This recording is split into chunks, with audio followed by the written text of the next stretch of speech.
Hola a todo el mundo, soy Laura y este es mi canal en YouTube Idiomas con Laura y hoy vamos a hablar de 5 hobbies y 5 cosas a hacer todos los días para ayudar con aprender los idiomas. Hello everyone, my name is Laura, this is my channel Languages with Laura, and today we are going to talk about 5 hobbies and 5 daily habits that you can do to help with your language learning.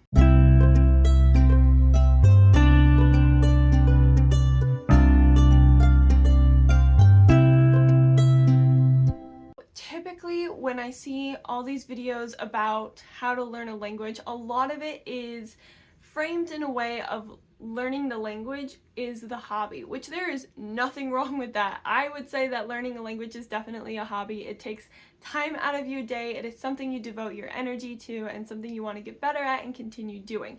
Learning language can definitely be a hobby, especially if you're not able to learn it in school or learn it through your work or something like that. I would consider it a hobby. You're spending your time. However, with language learning being a hobby, I feel like we strive to obviously learn it the best we can, use it the best we can, and there are even other hobbies and habits to help us with our language learning hobby. So it feels a little wonky because basically what I'm saying is language learning can be a hobby, but there are other hobbies and habits that we can do to help our hobby of language learning. And for some people, learning a language, they just want to keep it a hobby, spend an hour or two every day, couple of days a week, whatever, to learn the language.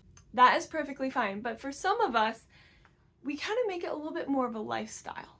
Whenever we can, we're using the language. Whenever we can, we're learning. We're always looking for new opportunities, new activities to do. And so that's when it starts to feel from a hobby to a lifestyle. So no matter what your relationship with language learning is, whether it's a hobby, whether it's a lifestyle, whether it's something in between, or whether it's something you're not even sure how you want to invest in it, but here are 5 other hobbies and 5 habits that you can use to help your language learning journey. Let's start with the habits, actually.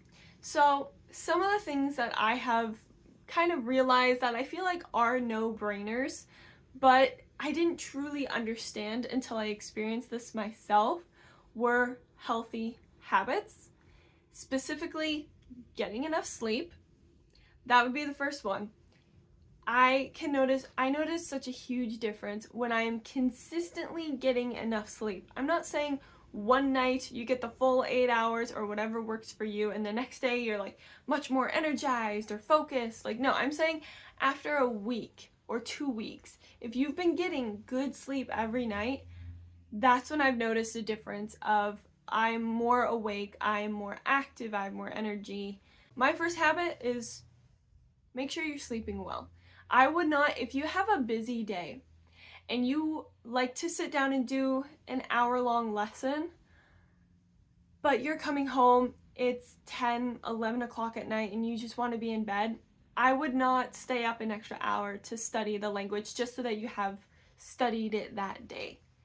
I think it's most important to prioritize your health, because if you are healthy, you're going to have an easier time learning the language. And that also goes into habit number 2, which is eating well. Again, same thing with energy levels. Like sleep, I can feel I am motivated and I am awake and I am focused. But if I'm eating well, I have more energy and I am more excited and motivated to also learn languages. And this habit can also tie into a hobby, so make sure you stay tuned for that half of the video. It's that idea of you're taking care of yourself, you're taking care of your body, and you're taking care of your mind. Food is brain fuel as well as body fuel, which is why I will almost always have some sort of like protein bar or some somewhat healthy snack whenever I learn a language, just because I don't want hunger to be a distraction and I want to make sure that I'm remembering to feed myself so that I am healthy, and that is going to just pave the way for an easier way to learn the language. I'm more motivated to tackle the harder stuff I'm doing less passive learning when I have healthier living habits, and I'm doing more active learning, and it shows in my language ability. I have more confidence in speaking, and I get more practice with writing, and so when I meet people, I feel comfortable talking to them because I have the energy and the focus to learn, and that makes me feel more comfortable, and it produces results. The third one is, again, following along this track a little bit, but it is exercise. And this one too can also be a hobby. So exercise, I mean that from a wide spectrum, okay? It could be going on a walk every weekend or something, especially if the weather is nice by you. Tomorrow is the first day of spring and it's snowing right now. So if the weather is nice on a weekend or you have an afternoon off, go on a walk, get yourself moving, get your blood pumping. Like, it's good for you. And it's not necessarily that you're like exercising, trying to burn calories or trying to build muscle or cardio, nothing like that. I'm just saying, just get up and move around a bit and get your blood pumping. There's even something to be said about, and I have done this, where before sitting down to do a language lesson, do some jumping jacks. Something to get your body, your blood pumping, physically moving, drink some water, do some jumping jacks, then sit down to do your lesson. I know there is science behind it. I have read the science behind it, but I don't necessarily completely understand.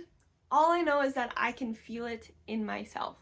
So I would always recommend doing that. And then if you do choose to something like go to a walk or even go to the gym, whatever floats your boat, you can use that time to listen to a language learning podcast or music in different language. If you are going to the gym and you typically work out with headphones on, listen to music in your target language. You will find music of many genres in your target language, most likely, and that can just be a way to train your body and train your brain. And I think it is so peaceful and relaxing to go on like a spring, summer, autumn walk through like a nature walk close by and listen to a language podcast. Make it low stress. Like you're just listening to the podcast, and then when you get back to the house, you've moved and you can sit down and actually study what you listen to in the podcast or take a closer look, maybe even listen to it again. It's kind of twofold of do some exercise beforehand, but also use exercise moments to use your target language. The fourth habit I want to talk about, you might say, Laura, you're a little silly. Eso es porque tenemos teléfonos, or celulares, or portátiles. This is why we have cell phones. But I would say, don't use your cell phone for this. And I'll explain why. My fourth habit that I love, that I do all the time, is to have a little bag. Specifically, I have this little bag, and I actually hook it onto my belt because it is separate from my purse. I don't keep my keys, phone, wallet, things like this in here. That's what my purse is for. I actually hook this onto my belt, but you can totally put it in your bag, purse, pocket, whatever works for you. But all this has in it, other than chapstick, is a pencil and a notebook. And it's just a small little notebook. I like the little book kind, but any kind of flip notebook, whatever works. But to just always have a notebook on you so that whenever you hear a new word or come across a new word, when you're out in the wilderness and not at home with your notebooks and things like that, if you're listening to a podcast, if you're listening to music, if you're listening to other people, if you're reading something, if you decide to read the news on your phone or computer before you start your work shift, whatever it is, I always like to have a little notebook that I can write down new words, or if I used a new word, if I'm sitting there and I'm driving, not necessarily like when I'm driving, but if I'm driving and I'm monologuing to myself and I used a new vocab word that I learned the other day, when I'm done driving, not when I'm driving, when I'm done driving, I will sit down and I will write that sentence with the new word and how I used it. This way I'm keeping track of vocabulary that I hear throughout the day, how I've used it, and it's very encouraging to look back when I come home and I open this and I read what I've done to be like, oh yes, I used that new vocab word today. That's awesome. Or I was talking with so-and-so and they used this word and I wasn't sure what it meant or what it was, and so I I write it down and I get home and I look it up. Or I look it up in the moment, but I still write the word down to practice it for later to add to my vocab. And I prefer using a notebook instead of my phone for this for 2 reasons. One, I have so many notes on my phone. Like, I have multiple notes apps and they are organized, but because there's so many, I don't want something like this, even if it's just one word, I don't want that one word to get lost in all of my notes. So I like to have a notebook. I can put a date on it, I can flip through it, I can rip pages out if I need to. I have not done that though because I like to keep them all in here. And the second reason is because even though my phone has frequently changed its keyboard and what language it's in, I keep my phone in French, it will still autocorrect words and I don't always catch it, especially not in the moment. And if I'm hurrying, it'll autocorrect it and then I don't know what the word is, or I learn it wrong, or I'm too paranoid for that. I do not autocorrect when I am writing things down because it's just me trying to spell. So I don't like using my phone for that. I prefer the good old-fashioned write it down, start getting it in your muscle memory. And I really want to, if I pick up Mandarin, I'm really going to do this a lot with Mandarin. Anytime I come across a character, best believe it's going to be going in here so I can go home and study it from throughout the day. And I especially like doing this because even though I don't do this every day, right? I don't come across new words in my target languages every day because I'm an English major in school.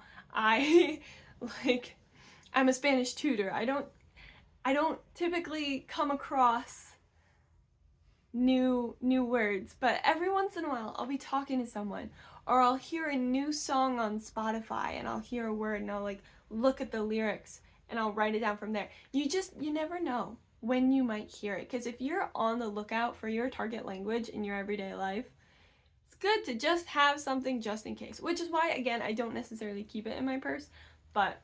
And if you're wondering, I actually got this notebook in the Grand Bazaar in Turkey when we were there this past summer on a layover going to Kyrgyzstan for a wedding. So I also think it's really fun to use a notebook that I got while traveling. But that's just me being nerdy. The 5th habit that I will talk about kind of lends into what I was saying previously of opening yourself up to hearing or practicing your target language. The amount of times, quick story time, the amount of times I've been walking with my mom through the mall when I was in like middle school, high school, like very early on in my language learning career, because I don't really go to malls all that much anymore. But when I did, you could hear all kinds of languages. It was a large space for people to socialize, be together, and you could use whatever language was comfortable. So I would hear a lot of Spanish and I would hear a lot of Arabic. And anytime we passed them walking, my mom would go, "Did you understand what they were talking about? Do you know what they were saying?" Not that she wanted to know what they were saying, but she wanted to know if I could understand, if they were using words I was familiar with, or if I was paying attention. And most of the time I was like, I wasn't listening. I wasn't paying attention because it's rude to eavesdrop, right? I'm not trying to go up behind a door if I hear some Spanish behind it and just be like, what's going on? What are they saying? Like, I'm not doing it to eavesdrop on people, to listen to what they're saying, or to get all up in their personal business, okay? But it is good language practice. If you just have your guard down and just open yourself up to hearing it, and then thinking about it from a linguistics point of view, actually maybe give a little listen. Just see what you learn. See what phrases that you may have heard in a TV show because it's natural speak instead of what you would read in a textbook because that is too formal. Give it a thought. Again, I'm not necessarily trying to encourage eavesdropping. I'm just trying to encourage searching for your target language in your life that's already there and available for you. You can also do this the opposite way as well. One thing I love doing, so it might be a little weird, but hi, that's me. So that's me. Is I will pop in earbuds or like headphones, and I might even have my phone on my lap. and I won't be listening to anything. No music, no podcast. I'm not on the phone, but if I'm in a public place, I'll pretend like I'm on the phone, and I will either monologue or I will pretend to have a one-sided conversation just to use the language. But I've got headphones on, so other people might think I'm on the phone or that I'm doing something and that I'm in my own personal business, in my own personal bubble, when the reality is that nothing's going on. I'm just talking about my day to myself, and I happen to be wearing headphones. I did that so much walking to and from bus stops back when we lived in Minnesota and we didn't have a car, or my partner had the car and so I took the train. I'd be walking. There wouldn't even be anyone on the street, but I would just pop in my headphones because it made me feel more comfortable. I would just be like, hoy, necesito hacer mi tarea para la clase de eso, porque ayer no quería hacerlo, and just whatever. Just talk about my day, talk about whatever, talk about what I would talk about with a friend. Maybe I did a phone call with a friend a couple days ago, and I'm gonna have that same phone call by myself, but just do it in Spanish, or do it in French, or whatever language you're practicing that day, that week, whatever. So those would be my 5 habits. 3 of them are to make sure that you are having a healthy lifestyle, because healthy body, healthy brain, healthy learning. And then 2 of them are to just be aware and be open to hearing, listening, and gathering your target language from the most unlikely of sources. Now let's get into the 5 hobbies that will help with your language learning. The first one is food. And this can go in multiple ways. So again, this kind of leads into the habit of eating healthy. Finding if you like to cook. Use recipes in your target language. If you like to watch cooking shows or baking shows, watch those shows in your target language. I do not like the TV show Nailed It. I'm a baker, I love to bake, and I love watching baking shows, but Nailed It specifically, it's not necessarily my favorite to watch in English. However, Nailed It Mexico, Nailed It France, something else entirely. They have the exact same show but filmed in different countries and in those languages with native speakers, and it's different. Both that it's new people and a new culture to kind of navigate in this TV show, but it's still, I enjoy watching baking shows, and now I get to watch it in Spanish. Now I get to watch it in French. And I can do it with native speakers instead of something that was translated, like subtitled or dubbed, where they put the voices over. Those are great too. You can do that with cooking and baking shows. But if you can find cooking and baking shows that's filmed in your target language for that audience, that is so much fun. It's more passive, it's more relaxing, but if you are like, I need to cook dinner, I don't feel like it, but then you watch a cooking show in your target language, you might be more motivated to then cook dinner, and maybe even cook dinner from the culture that you're learning, or using a recipe that is new and in your target language, or whatever. Or if you hate cooking or you don't like watching cooking TV shows, I cannot cook to save my life. My partner does all the cooking, so I just watch the shows. You could also make a challenge of yourself to go to restaurants or study blog cuisines. I think it would be super fun. And again, this is, very variant depending on where you live and the kind of communities you're in, because I can do this with where I live. I can do this with Spanish. I can do this with Korean. I can do it with Mandarin, but I can't necessarily do it with like West African languages. Like, I will not be able to practice Wolof by going to a restaurant in Michigan, because there are no West African restaurants. We're lucky if there's an East African restaurant. When we lived in Minnesota, there were a few Ethiopian restaurants, and that was super exciting, but I did not speak any East African languages. But I digress. I would recommend looking around, finding restaurants that serve the cuisine of the country or countries you are studying.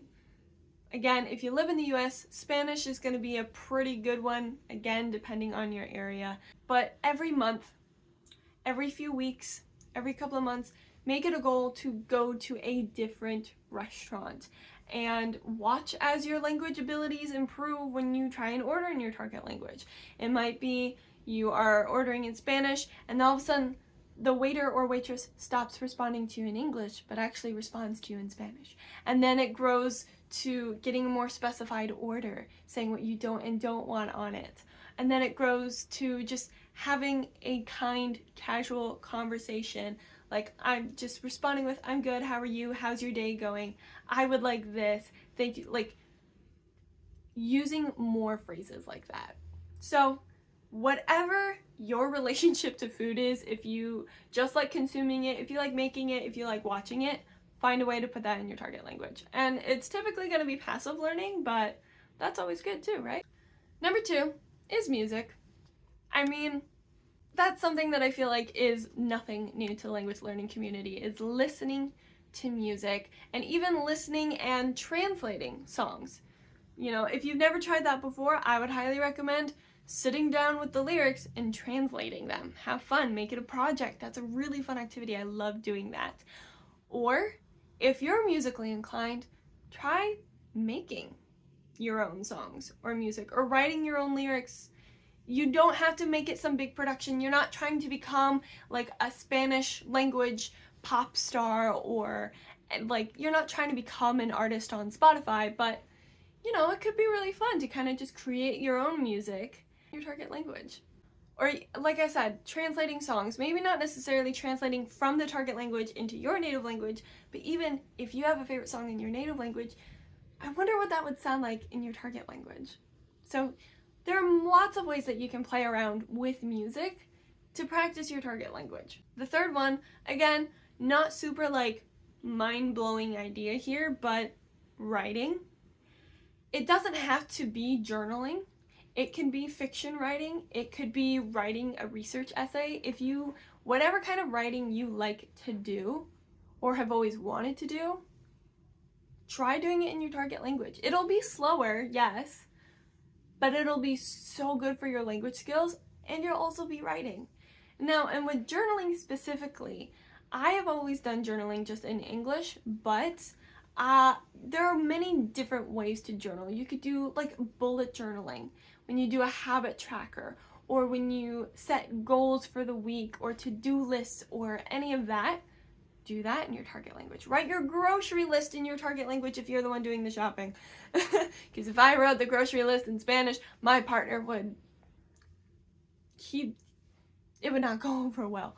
But whatever writing you do, again, bullet journaling, habit trackers, to-do lists, whatever, try doing it in your target language. Do it in a hybrid. If you can't do the entire thing in target language, do what you can, and then add 3 or 4 words that you're looking up so that next time you can add them and do more and more in your target language until your entire grocery list is in your target language. And then that's stuff you're going to use because it's stuff you need anyway. It's stuff you're talking about, writing about, whatever. Just do it in your target language. 4 and 5 are other like educational learning hobbies. So for number 4, I would say learn about languages in general. If you have a target language, let's say Spanish, do research into the history of the language or the etymology. Where do certain words come from? Did you know that a lot of words in Spanish come from Arabic? Look into that.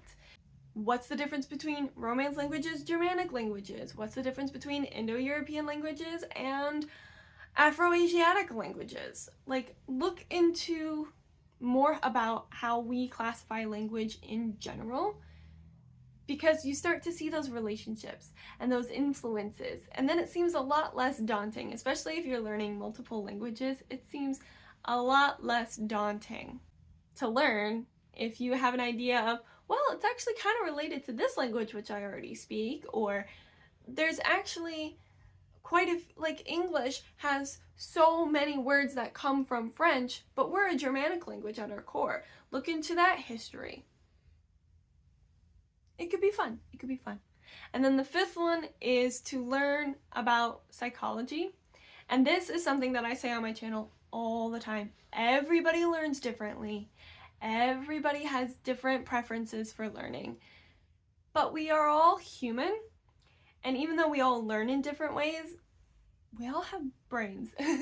So I have found it to be extremely helpful and valuable for me to learn about psychology. And I am so incredibly thankful for my high school teacher because I was in AP psychology, and instead of starting with like unit 1, he started with unit 4, which was how the brain learns, different strategies that work for majority of people, pretty much everyone, because it's how our brains in general learn, both from childhood development but also just in general. And he put that first so that we can have the entire rest of the semester to use the strategies that we learned here. So things like spatial repetition, active recall, those kinds of things I only learned about because I was in a psychology class, and I can apply them to my language learning. And by learning smarter, I'm able to learn more efficiently and more confidently, and then I'm practicing better. And I'm not saying get a degree in psychology. I'm not even saying take a psychology course, although maybe if you're interested and you have the time, do a psychology course at your local community college. Even if you're in work, you can do evening classes at community colleges, and psychology will have like a beginner level, like not something you need a ton of prerequisites for.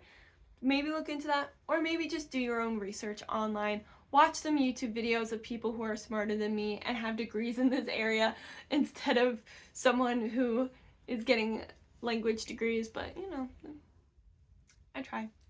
Learn about learning and then say, yes, I can see how that applies to me. I have not tried that, let me try it. Or, no, let's move on. Those are 5 habits and 5 hobbies that I do or that I practice and I've noticed have made a difference in my language learning journey. Let me know in the comments below if you already do any of these, if you have others to add, if you know of any hobbies that you do, like if you're a crocheter and you like to listen to language podcasts while you crochet, that way your hands are doing something so you can focus on what you're listening. I do that all the time, but like I'm not saying you have to take up crochet, but like, you know, finding other activities and ways to incorporate your hobbies and your language learning, especially if you're tight on time in your schedule. So, yes, muchas gracias. Thank you very much for watching this video. If you liked it, give it a thumbs up. Like I said, comment down below what some of your hobbies and habits are for language learning. I have other social media linked in the description below that you can follow me there. And if you like language learning content or travel content, be sure to hit the subscribe button, hit the bell to be notified. I am trying to post videos every week, so hit the bell to be notified when those videos do go up. And again, muchas gracias, thank you very much, and until I see you in the next video, adios.